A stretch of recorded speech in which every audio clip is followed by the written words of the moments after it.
What's up, everyone? Matt Gajewski here.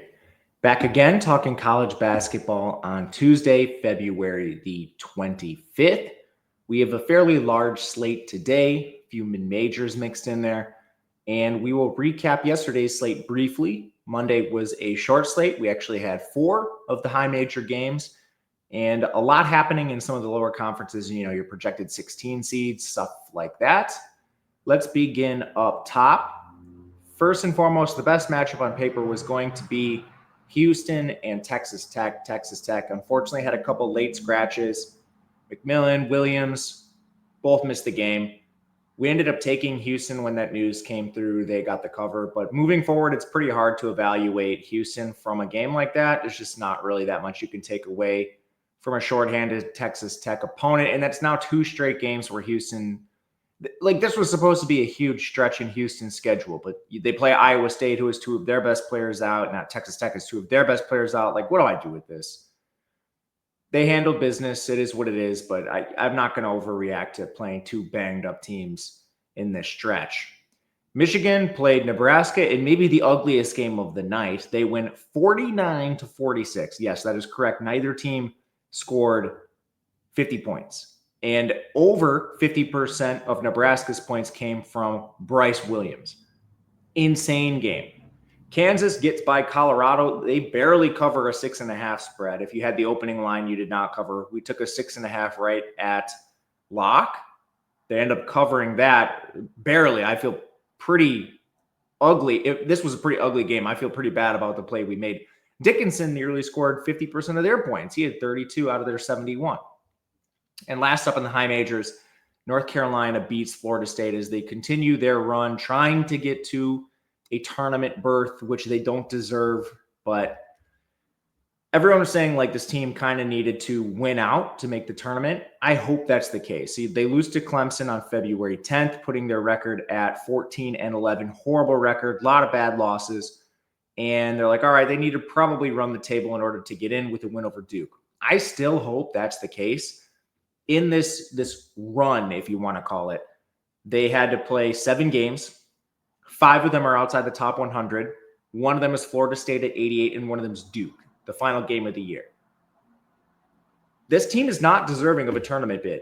Last night, there were some funny nuances to the game. Florida State was not guarding Elliot Cadeau from 3. Hilariously, he was just absolutely chucking up bricks from 3. Undefended, wide open, no defender in sight. Brick, offensive rebound, right back out to him. Florida State chooses not to guard him. Brick. That's the team you want to see in the tournament? Hear me out for a second.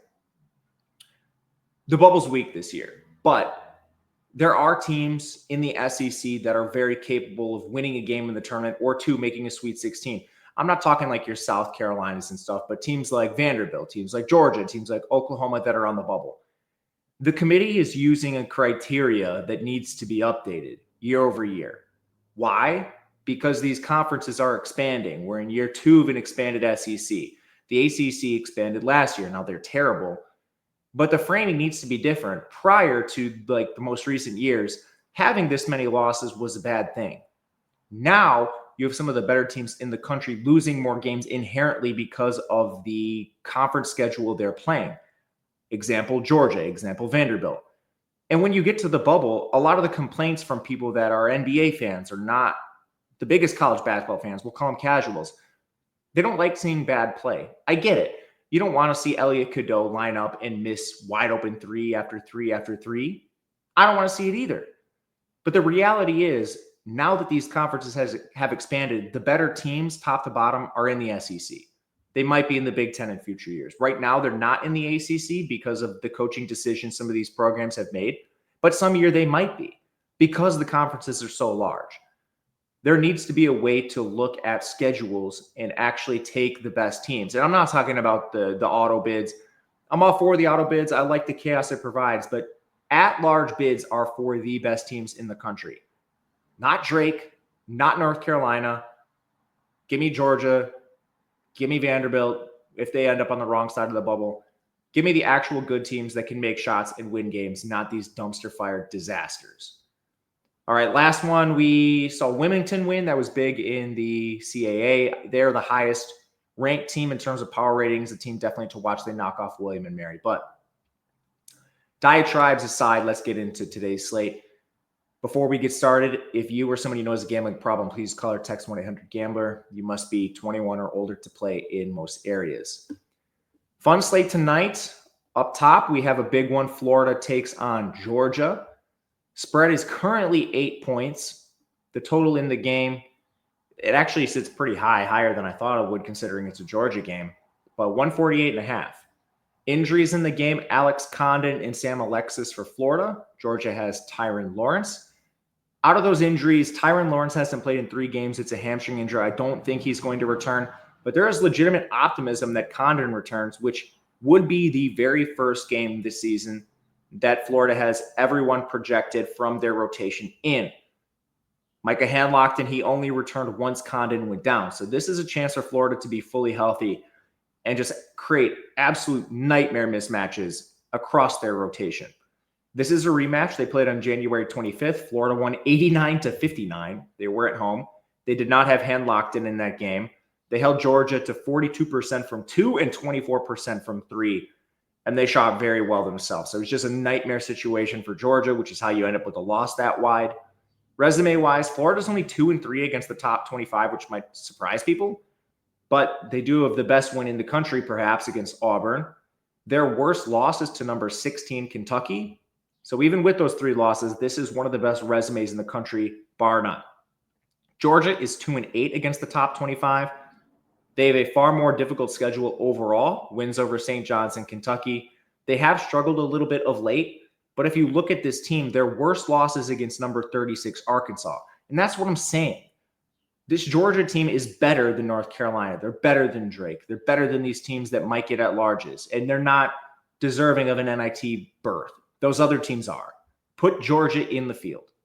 Anyway, both these teams are awesome in terms of their height, well-constructed teams. Top 32 in effective height. Florida's 12th in rebounding. Georgia's 51st. Florida is slightly ahead of Georgia in terms of interior scoring and defense. And that's crazy because Handlockton hasn't played a lot of this year. The best rebounder in the country, perhaps, at 7-1. Florida is 36 in two-point percentage. Georgia's biggest weakness is inside at 73rd in interior defense. But, I mean, it's a good Georgia team inside and out. It's just Florida is so dominant that this team is going to have micro edges over a lot of teams. That's what we see here. Defensively, Florida State has edge across the board. Shooting-wise, Florida has the edge, 51st in effective field goal percentage. Georgia's 129th. Three-point percentage, Florida's 101. Georgia's 244. Georgia doesn't take a lot of three-pointers. They're one of these teams that does realize their weakness. But, man, for these guards, it's going to be treacherous driving into the interior. Newell's at a mismatch inside. Like, they have basically one guy that can really play on the interior for Georgia against 4 now for Florida if Condon actually plays. And the last thing, Georgia, they do commit a lot of turnovers. 298th in turnovers committed. I think that might be a little high. Since they've moved to Silas DeMare, they've actually had a less of a turnover problem. Tyron Lawrence was a huge issue handling the ball. All this to say, Florida minus 6.5. We played this at open. We currently make the number 77.8 to 69.9. So perhaps there's a little value left on Florida.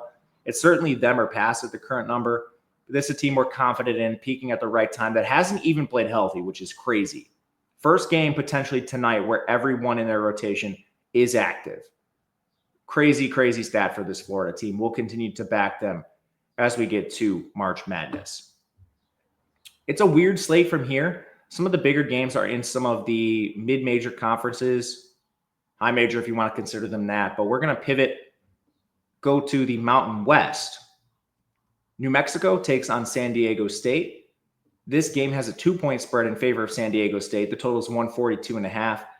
Injury-wise, New Mexico, Mustafa Amzil, San Diego State, Magoon Guath, by far the biggest injury in this game. A top 3 favorite player for me personally in the country, Magoon Guath. Sad that he has a hyperextended knee and we probably will not see him.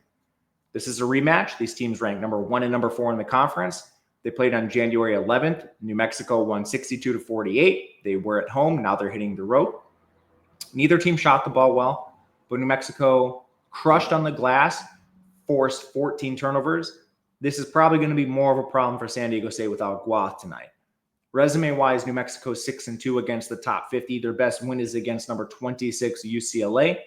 They do have a pair of losses outside the top 100 to New Mexico State and San Jose State at 166. But overall, pretty good body of work. San Diego State is 5-5 against the top 50. They played a far more difficult schedule because of that tournament in Vegas, but their resume is all over the place. They have a win over Houston, a win over Creighton, a win over UC San Diego, who's been awesome.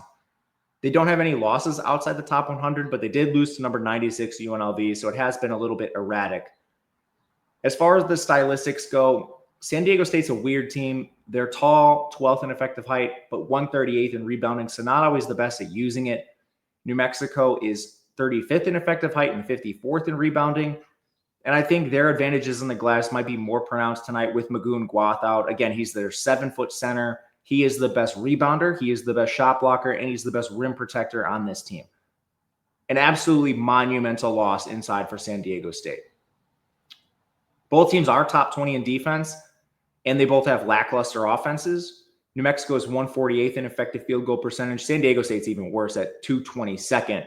No one on San Diego State shoots above 36% from three, which would be hypothetically their best matchup. New Mexico is weaker defending the perimeter, but just flat out no one can shoot on the San Diego team.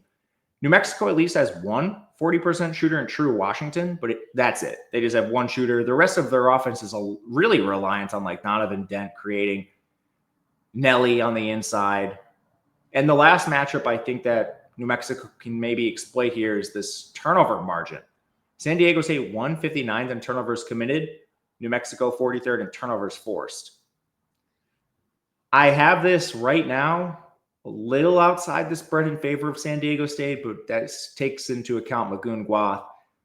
If he misses this game, which I think he will, that actually hasn't been confirmed. I've been talking as if it is. If he plays, I would have a lot more interest in San Diego State, but right now it's going to be a New Mexico or pass. I will be waiting for an injury update throughout the day before playing this, but that's where we stand. Magoon Guath, just very impactful for this team and for the spread in general. Going to the West Coast Conference. Gonzaga takes on Santa Clara, trying to avenge their loss earlier this season. Spread is 6 points in favor of Gonzaga. The total is 162.5. Injury-wise, Gonzaga's clean. Santa Clara, Adama Ball is injured. He had what looked like a calf injury 2 games ago, was seen on crutches on the bench. So it's not optimistic that he plays.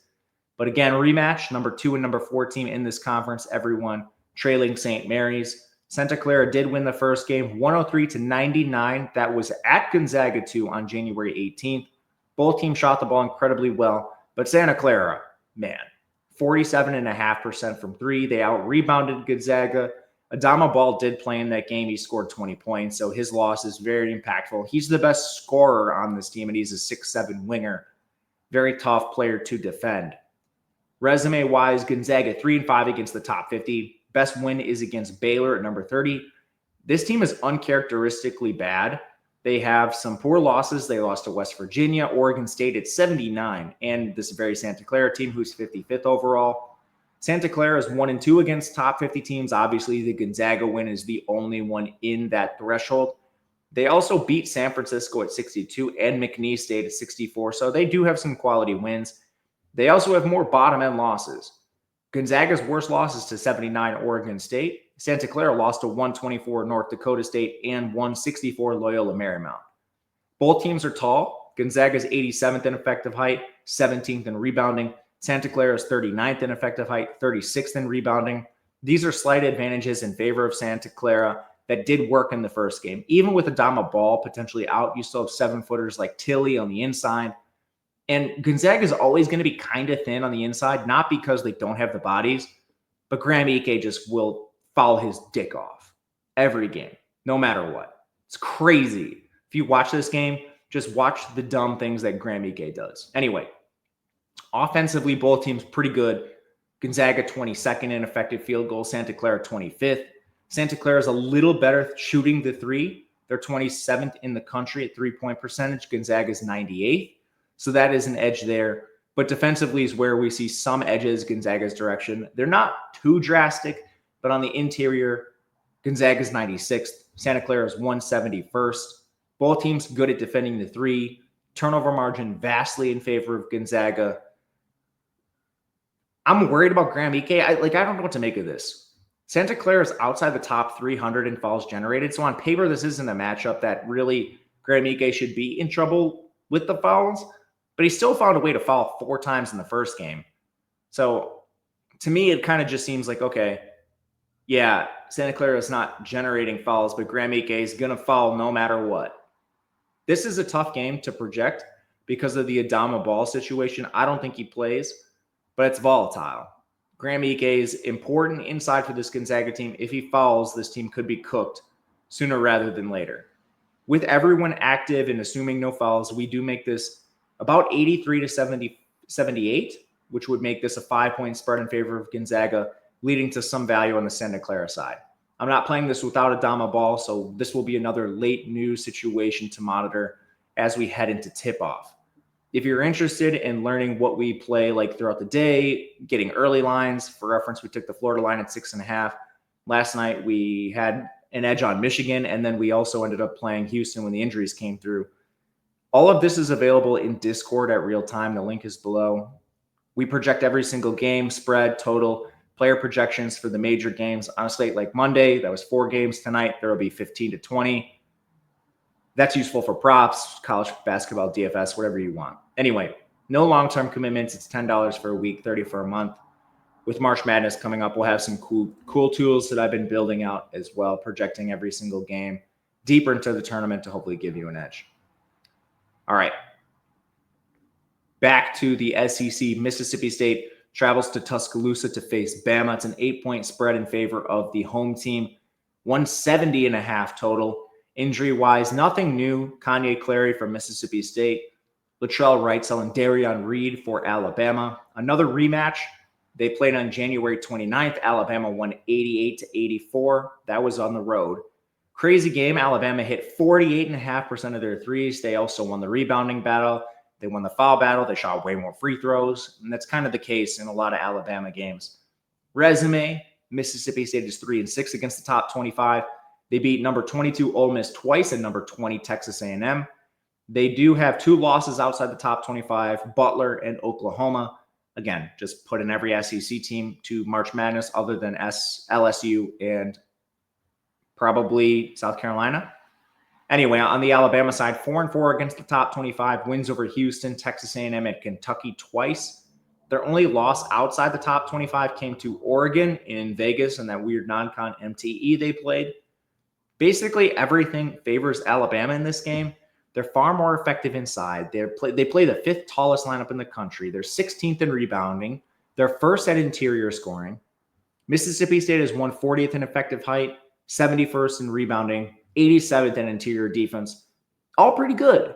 You're just facing like a top 20 unit in all 3 of those categories on the other side of Bama, making this a very difficult stylistic matchup for a Mississippi State team that can't shoot. This team is awful shooting the ball. 122nd in effective field goal, 286 at 3-point percentage, and they're still taking too many threes. We've been on this team repeatedly for their inability to shoot, but their insistence on doing it. They're currently 103rd in 3-point attempts. That's their rate stat too, not just like raw 3-point attempts. Like because of some of this, we bet against them with Texas A&M, which in hindsight, an even worse shooting team. I don't know what I was thinking, but man, this team is not good offensively. Alabama is 15th in effective field goal percentage, 152nd from 3, but that's regressed a lot and positively. They're now shooting 37% from 3 since January 1st. That's 59th. And a lot of that just Mark Sears shooting better is what it is. We knew they weren't going to shoot that poorly for the whole season. On the edges, turnover margin does favor Mississippi State. Mark Sears has been reckless with the ball at times. It comes in streaks. But foul margin also favors Bama. They have the luxury of playing aggressive with a very deep roster. We make this right outside the spread, basically have this minus 8.9 for Alabama. It's minus 8. Probably too thin of a margin for me to play, but it'll be the Crimson Tide or pass. Heading to the bubble. Baylor takes on Cincinnati, hitting the road. Baylor is +2. The total is 139.5. Kind of a lot of injuries in this game. Josh Ojimuna at center for Baylor's out. Jaden Nunn might be back. He's coming off an illness. And Cincinnati, Simas Lukosius is a shoulder injury. The most recent report suggested that he still can't raise his arm above shoulder height. Probably not good for Simas Lukosius. It's another rematch. They played on January 7th. Baylor won 68-48. They were at home. They did not have Jalen Celestine in that game. But basically, they won by outshooting Cincinnati, and then they forced 15 turnovers. Resume-wise, two lacking teams. Baylor losing a lot of games and heading towards the bubble. They're 2-7 against the top 25. They did beat St. John's in Kansas. They've lost outside the top 25 to number 84 TCU and number 92 Colorado. Those are their biggest blemishes on the resume. But Cincinnati, no top-end wins. They're 0-4 against the top 25. They only have one top 50 win all season. That did come against number 27 BYU. With that said, they don't have losses quite as bad as Baylor. Their worst loss is 78 Utah. But they now have 5 losses outside the top 50. So it's gotten a little greasy for this team, especially of late. Resumes aside, let's look at stylistics. Cincinnati's tall, but they're not very effective. 31st in effective height, but 120th in rebounding. There is some nuance to this. It basically took until February for them to figure out that Aziz Bandaogo and Dylan Mitchell need to play more, and they need to play together. I don't know what their coach was possibly thinking. I think Bandaogo was a little banged up to begin the year. But still, like, their rebounding has improved, and a lot of that comes through just playing these two guys on the floor more. It is going to be a mismatch. Baylor does not have any size, especially now that they lost their center. 243rd in effective height, somehow still 96th in rebounding, and a lot of that just speaks to how good Norchad Omier actually is. He's playing the 5 now at 6'7", wildly undersized. Unbelievably strong positioning. Norchad Omier deserves a lot of credit, but it's going to be the same story with Baylor from here on out. They're going to have to play small. Defensively, Cincinnati holds advantages across the board. They're kind of top 70 everywhere. Baylor has some weaknesses. They are 170 at interior defense, 301st in perimeter defense. I'm going to pause for a second as the police come by, or the fire department. It was an ambulance. Yeah. Okay. Let's go to the offense with these two teams. We already noted Cincinnati's defensive advantage. Baylor, better shooting team by a little bit, 114th in effective field goals. Cincinnati's 133rd. The edge for Cincinnati comes inside. They're better scoring there. That makes sense. Baylor's small. Baylor's better from 3. They're 93rd in three-point percentage. That has come completely in streaks this year. Games where they've been awful, games where they've been fine. VJ Edgecombe's been flame-throwing from 3 of late. It's actually cooled off a little bit. He kind of had just the hottest January of all time. And Nunn is their best three-point shooter. If he were to miss for any reason, again, he had the illness last game. That would be a pretty big loss for this team. These are two really volatile teams. We make this inside the 2 points, basically Cincinnati -1. Intuitively, I agree with this, but I just have so much hesitation with both of these teams right now. Overall, Cincinnati's had an awful year. Their roster is better than their record. Baylor's been extremely hurt. They have a chance to be mostly healthy outside of their center in this game. So just a lot of data points for these two teams that are very difficult to evaluate and parse and actually quantify, which has me hesitating just right now at the moment. We'll see where this goes. Maybe we'll end up on a Baylor ticket. I'm looking more for a 2.5 and a 3 if it gets to those numbers. Sticking in the Big 12, Iowa State takes on Oklahoma State. The current spread is 10.5 in favor of the road team. Oklahoma State kind of in free fall, totals 149.5. Injuries, Iowa State, Curtis Jones and Keyshawn Gilbert, both are expected to return. Both traveled with the team. Both of them missed the Houston game over the weekend. That is why we played the Iowa State -9 at open. It has now surged to 10.5. More on the current spread in a bit. Resume-wise, Iowa State's 2-4 against the top 25. Their best win is over Texas Tech. That came in overtime. They have 2 losses outside the top 50, West Virginia and Kansas State at 51 and 66. But this is another team that's hard to evaluate. They have so many weird, noisy data points this year. Milan Momcilovic missed a month. Probably their best game, at least on paper, recently was that Houston contest. They didn't have Gilbert or Jones. So what do we make of that loss? The game against Arizona went to overtime on a half-court heave from Caleb Love, a game they should have won. So just tough to parse Iowa State. I think there's a chance they're better than people actually believe, even though they're not really underrated. Oklahoma State is awful. Their best win is against number 58 Arizona State. Tons of losses outside the top 50. Lost outside the top 100 to Florida Atlantic. There's like 4 teams in this conference that are a complete and utter disaster. Oklahoma State is one of them.